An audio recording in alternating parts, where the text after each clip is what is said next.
Hello friends, ओम श्री गणेशाय नमः। जय श्री कृष्णा। आप सभी का स्वागत है आपके अपने यूट्यूब चैनल पर। फ्रेंड्स, आज हम आपको इस वीडियो में बताने जा रहे हैं देव उठनी एकादशी का शुभ मुहूर्त, व्रत पारण का समय, पूजा विधि, महत्व और देव उठनी एकादशी के दिन किए जाने वाले उपाय और देव उठनी एकादशी की पौराणिक व्रत कथा और तुलसी विवाह की विधि के बारे में। फ्रेंड्स, वीडियो शुरू करने से पहले आपसे रिक्वेस्ट है, अगर आप हमारे चैनल पर नए हैं और आपने अभी तक चैनल को सब्सक्राइब नहीं किया है तो प्लीज़ सब्सक्राइब कीजिएगा चैनल को, साथ ही प्रेस कीजिएगा बेल आइकन को, जिससे नए वीडियो से रिलेटेड नोटिफिकेशन आपको तुरंत प्राप्त हो सके। और वीडियो पसंद आने पर वीडियो को लाइक और शेयर जरूर कीजिएगा ताकि सभी भक्तों को इस वीडियो का लाभ प्राप्त हो सके। और कमेंट बॉक्स में जय श्री कृष्णा जरूर लिखिएगा। कार्तिक मास में आने वाली शुक्ल पक्ष की एकादशी को देवोत्थान, देव उठनी या प्रबोधनी एकादशी के नाम से जाना जाता है। यह एकादशी दीपावली के बाद आती है। आषाढ़ शुक्ल पक्ष की एकादशी को देव शयन करते हैं और कार्तिक शुक्ल पक्ष की एकादशी के दिन उठते हैं, इसलिए इसे देवोत्थान एकादशी कहा जाता है। मान्यता है कि देव उठनी एकादशी के दिन भगवान विष्णु क्षीर सागर में 4 माह के शयन के बाद जागते हैं। भगवान विष्णु के शयन काल के 4 मास में विवाह आदि मांगलिक कार्य नहीं किए जाते हैं, इसलिए देवोत्थान एकादशी पर भगवान श्री हरि के जागने के बाद शुभ तथा मांगलिक कार्य शुरू होते हैं। इस दिन तुलसी विवाह का भी आयोजन किया जाता है। तुलसी के वृक्ष और शालीग्राम की यह शादी सामान्य विवाह की तरह पूरे धूमधाम से की जाती है। चूंकि तुलसी को भगवान विष्णु की प्रिया कहते हैं, इसलिए देवता जब जागते हैं तो सबसे पहली प्रार्थना हरिवल्लभा तुलसी की ही सुनते हैं। तुलसी विवाह का सीधा अर्थ है तुलसी के माध्यम से भगवान का आह्वान करना। शास्त्रों में कहा गया है कि जिन दंपतियों की कन्या नहीं होती है वे जीवन में एक बार तुलसी विवाह करके कन्यादान का पुण्य अवश्य प्राप्त करें। फ्रेंड्स, अब आइए जानते हैं देव उठनी एकादशी की शुभ मुहूर्त के बारे में। हिंदू पंचांग के अनुसार इस बार देव उठनी एकादशी 4 नवंबर 2022 शुक्रवार के दिन है। कार्तिक शुक्ल एकादशी तिथि प्रारंभ होगी 3 नवंबर 2022 को रात्रि 7:30 पर और कार्तिक शुक्ल एकादशी तिथि का समापन होगा 4 नवंबर 2022 को शाम 6:08 पर। व्रत पारण का समय रहेगा 5 नवंबर 2022 को सुबह 6:39 से सुबह 8:52 तक। द्वादशी के दिन हरिवासर समाप्ति का समय रहेगा 5 नवंबर 2022 को शाम 5:06 पर। सब आइए जानते हैं देव उठनी एकादशी की पूजन विधि के बारे में। देव उठनी एकादशी के दिन पूजा करने वाले साधक को किसी पवित्र नदी या सरोवर में स्नान अवश्य करना चाहिए। इसके बाद किसी साफ चौकी पर गंगा जल छिड़ककर उसे पवित्र करके उस पर पीला कपड़ा बिछाएं और विष्णु जी के चरणों की आकृति बनाएं। कपड़ा बिछाने के बाद विष्णु जी की मूर्ति या तस्वीर स्थापित करें, उनका चंदन से तिलक करें, उन्हें पीले वस्त्र, पीले फूल, नैवेद्य, मिठाई, बेर, सिंगाड़े और ऋतुफल और गन्ना अर्पित करें। इसके बाद भगवान विष्णु की विधिवत पूजा करें, उनकी आरती उतारें, उन्हें पीले रंग की मिठाई का भोग लगाएं। शाम के समय पूजा स्थल और अपने घर के मुख्य द्वार पर दीप अवश्य जलाएं। पूजा की सभी विधि संपन्न करने के बाद घंटा अवश्य बजाएं और इन वाक्यों का उच्चारण करें। उठो देवा, बैठो देवा, आंगुरियां चटकाओ देवा, नई सूत नई कपास दे उठाए कार्तिक मास। फ्रेंड्स, अब आइए जानते हैं तुलसी विवाह की विधि के बारे में। तुलसी विवाह शाम के समय यानी गोधूली बेला में ही करें। इसके बाद तुलसी के गमले के पास गेरू से रंगोली बनाएं। इसके बाद गन्ने से तुलसी जी और शालीग्राम के विवाह का मंडप सजाएं। इसके बाद एक चौकी पर तुलसी का गमला और दूसरी चौकी पर शालीग्राम या भगवान विष्णु की मूर्ति स्थापित करें। तुलसी जी को शालीग्राम के दाईं ओर स्थापित करें। इसके बाद शालीग्राम जी की चौकी पर अष्टदल कमल बनाकर उस पर कलश की स्थापना करें और उस पर स्वास्तिक बनाएं। इसके बाद आम के पत्तों पर रोली से तिलक करके उसे कलश पर स्थापित करके उस पर कराल कपड़े में लपेटकर नारियल को रखें। उसके बाद तुलसी जी के आगे घी का दीपक जलाएं, क्योंकि अग्नि को साक्षी मानकर ही तुलसी जी का विवाह कराया जाता है। इसके बाद गंगा जल में फूल डुबोकर ओम तुलसाय नमः मंत्र का जाप करते हुए गंगा जल का छिड़काव तुलसी जी पर करें। उसके बाद उसी फूल और गंगा जल से ओम नमो भगवते वासुदेवाय नमः मंत्र का जाप करते हुए गंगा जल को शालीग्राम या भगवान विष्णु की प्रतिमा पर छिड़कें।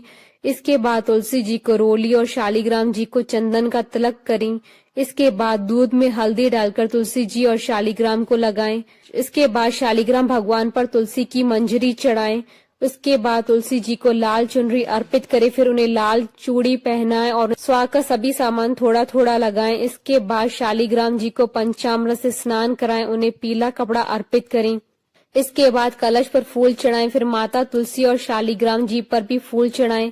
इसके बाद शालिग्राम और तुलसी जी को मालाएं पहनाएं। इसके बाद किसी लाल या पीले कपड़े से माता तुलसी और शालिग्राम जी का गठबंधन करें। इस गठबंधन के कपड़े में आपको सुपारी, फूल, इलायची और थोड़ी दक्षिणा रखनी चाहिए। इसके बाद घर के किसी पुरुष को शालिग्राम जी को हाथ में उठाकर तुलसी जी की 7 बार परिक्रमा करनी चाहिए। 7 बार परिक्रमा करके तुलसी जी को शालिग्राम की बाईं ओर स्थापित करें। इसके बाद शालिग्राम जी को तिल अर्पित करें और कपूर जलाएं और धूप और दीप जलाकर विष्णु जी की आरती करें। तुलसी विवाह के बाद माता तुलसी के साथ शालिग्राम को मिठाई, खीर, पूड़ी का भोग लगाएं और 11 बार तुलसी जी की परिक्रमा करें। प्रसाद को ग्रहण करें और परिजनों और गरीबों में बांट दें। फ्रेंड्स, अब आइए जानते हैं देवउठनी एकादशी पर किए जाने वाले उपायों के बारे में। इस शुभ अवसर पर भगवान विष्णु का केसर मिश्रित दूध से अभिषेक करें। मान्यता है कि ऐसा करने से विष्णु जी प्रसन्न होते हैं और मनवांछित फल की प्राप्ति होती है। इस दिन प्रातः काल जल्दी उठकर नदी अथवा घर के जल में गंगा जल मिलाकर स्नान करें। ऐसा करने से जीवन में आपको समस्त सुख प्राप्त होंगे। स्नान करते समय गायत्री मंत्र का जाप जरूर करें। मान्यता है कि ऐसा करने से स्वास्थ्य अच्छा होता है। धन वृद्धि के लिए आप एकादशी के दिन विष्णु मंदिर में सफेद मिठाई या खीर का भोग लगाएं। भोग में तुलसी पत्ते जरूर डालें, इससे भगवान विष्णु जी जल्दी प्रसन्न होते हैं। देवउठनी एकादशी के दिन विष्णु मंदिर में एक नारियल व थोड़े बादाम चढ़ाएं। इस उपाय को करने से आपके सभी अटके कार्य बनने लगेंगे और सुखों की प्राप्ति होगी। एकादशी के दिन आप पीले रंग के कपड़े, पीले फल व पीला अनाज पहले भगवान विष्णु को अर्पण करें। इसके बाद ये सभी वस्तुएं गरीबों व जरूरतमंदों में दान कर दें। ऐसा करने से भगवान विष्णु की कृपा आप पर सदा बनी रहेगी। इस दिन शाम के समय तुलसी के पौधे के सामने गाय के घी का दीपक जलाएं और ओम वासुदेवाय नमः मंत्र का जाप करते हुए तुलसी की 11 परिक्रमा करें। इस उपाय को करने से घर में सुख शांति बनी रहती है और किसी भी प्रकार का कोई संकट नहीं आता है। देवोत्थान एकादशी के शुभ अवसर पर दक्षिणावर्ती शंख में जल भरकर भगवान श्री हरि विष्णु जी का अभिषेक करें। इससे भगवान विष्णु और माँ लक्ष्मी दोनों प्रसन्न होते हैं और जीवन में धन वृद्धि होती है। फ्रेंड्स, अब आइए प्रारंभ करें देवउठनी एकादशी की पौराणिक व्रत कथा। धर्म ग्रंथों में देवउठनी एकादशी की 2 कथाएं प्रचलित हैं। पहली कथा, एक राजा के राज्य में सभी लोग एकादशी का व्रत रखते थे। प्रजा तथा नौकर चाकरों से लेकर पशुओं तक को एकादशी के दिन अन्न नहीं दिया जाता था। एक दिन किसी दूसरे राज्य का एक व्यक्ति राजा के पास आकर बोला, महाराज कृपा करके मुझे नौकरी पर रख लें। तब राजा ने उसके सामने एक शर्त रखी कि ठीक है, रख लेते हैं, किंतु रोज तो तुम्हें खाने को सब कुछ मिलेगा पर एकादशी को अन्न नहीं मिलेगा। उस व्यक्ति ने उस समय हाँ कर ली, पर एकादशी के दिन जब उसे फलहार का सामान दिया तो वह राजा के सामने जाकर गिड़गिड़ाने लगा, महाराज इससे मेरा पेट नहीं भरेगा, मैं भूखा ही मर जाऊंगा, मुझे अन्न दे दो। राजा ने उसे शर्त की बात याद दिलाई पर वह अन्न छोड़ने को राजी नहीं हुआ। तब राजा ने उसे आटा, दाल, चावल आदि दिए। वह नित्य की तरह नदी पर पहुंचा और स्नान कर भोजन पकाने लगा। जब भोजन बन गया तो वह भगवान को बुलाने लगा, आओ भगवान भोजन तैयार है। उसके बुलाने पर पीताम्बर धारण किए हुए भगवान चतुर्भुज रूप में आ पहुंचे तथा प्रेम से उसके साथ भोजन करने लगे। भोजन आदि करके भगवान अंतर ध्यान हो गए तथा वह अपने काम पर चला गया। 15 दिन बाद आने वाली एकादशी को वह राजा से कहने लगा कि महाराज मुझे दुगना सामान दीजिए। उस दिन तो मैं भूखा ही रह गया। राजा ने कारण पूछा तो उसने बताया कि हमारे साथ भगवान भी खाते हैं, इसलिए हम दोनों के लिए यह सामान पूरा नहीं होता। यह सुनकर राजा को बड़ा आश्चर्य हुआ। वह बोला कि मैं नहीं मान सकता कि भगवान तुम्हारे साथ खाते हैं। मैं तो इतना व्रत रखता हूँ, पूजा करता हूँ, पर भगवान ने मुझे कभी दर्शन नहीं दिए। राजा की बात सुनकर वह बोला, महाराज यदि विश्वास न हो तो आप साथ चलकर देख लें। राजा एक पेड़ के पीछे छुपकर बैठ गए। उस व्यक्ति ने भोजन बनाया तथा भगवान को शाम तक पुकारता रहा, परंतु भगवान न आए। अंत में उसने कहा, हे भगवान, यदि आप नहीं आए तो मैं नदी में कूदकर प्राण त्याग कर दूंगा। लेकिन भगवान नहीं आए। तब वह प्राण त्यागने के उद्देश्य से नदी की तरफ बढ़ा। प्राण त्यागने का उसका दृढ़ इरादा जान शीघ्र ही भगवान ने प्रकट होकर उसे रोक लिया और साथ बैठकर भोजन करने लगे। खा पी कर वे उसे अपने विमान में बैठाकर अपने धाम को ले गए। यह देख राजा ने सोचा कि व्रत उपवास से तब तक कोई फायदा नहीं होता जब तक मन शुद्ध न हो। इससे राजा को ज्ञान मिला। वह भी मन से व्रत उपवास करने लगा और अंत में स्वर्ग को प्राप्त हुआ। दूसरी कथा। एक राजा था, उसके राज्य में प्रजा सुखी थी। एकादशी को कोई भी अन्न नहीं बेचता था, सभी फलाहार करते थे। एक बार भगवान ने राजा की परीक्षा लेनी चाहिए।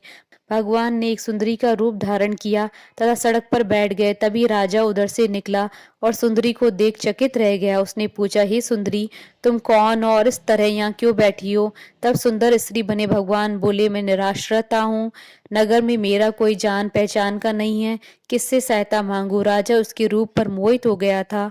वह बोला, तुम मेरे महल में चलकर मेरी रानी बनकर रहो। सुंदरी बोली, मैं तुम्हारी बात मानूंगी, पर तुम्हें राज्य का अधिकार मुझे सौंपना होगा। राज्य पर मेरा पूर्ण अधिकार होगा। मैं जो भी बनाऊंगी तुम्हें खाना होगा।